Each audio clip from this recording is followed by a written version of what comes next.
My name is Ronke from Love Talks with Ronke, and I'm so glad to be with you again today. Like I said last time, we are going to be continuing about the words we can speak to encourage our spouse, the word we can speak to encourage our partner, even in our relationship. And today I'll be talking about encouraging words. What does it mean when we say encouraging words? I just want you to take some words from the middle. When you remove the E and N, you have COURAGE.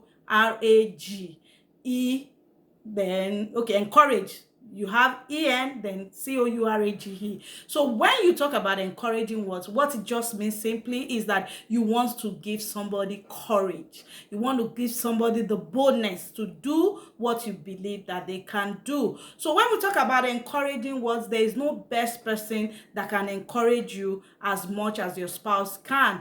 Most of the time in my journey, I would say my biggest encouragement is my hubby, because he believes so much in me. And sometimes when he says something, I believe you can do it, I will look at him as if, are you sure I can do it? And he'll be like, you are the one now, you are this, you are that. And I get encouraged. And because I know him, I believe he won't just be patronizing me, though sometimes I tell him, are you sure you're not patronizing me?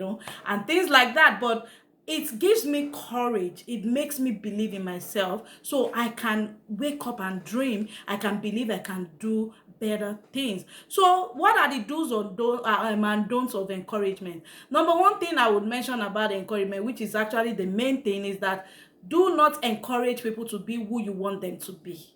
Encourage them to be who they are supposed to be, or who they want to be. For example, if you have a wife that is big, don't say you're encouraging them to lose weight, because they will take it as attacking them. They will take it as you telling them they are not good enough. But if your spouse tells you that, oh, I want to lose weight, I need somebody to encourage me to do my exercise, to do this, it is a prerogative. So when you encourage her that, you have not done your exercise today, maybe we should do it together, maybe we should do this together, the person is excited.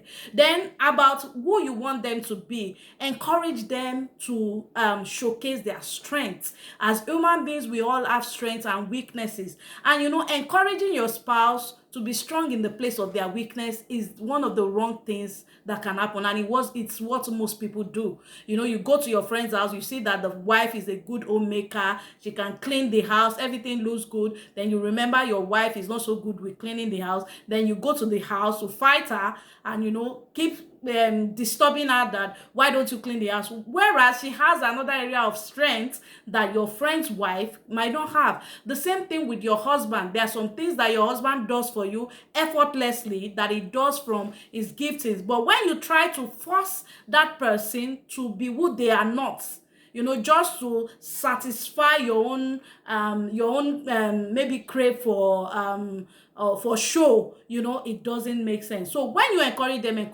to be who they ought to be. Encourage them with the gifts they already have in them. As their spouse, I believe you will know that there are some gifts that they already have inside of them. You will know the gifts that your spouse has. As a woman, you know the gifts that your husband has.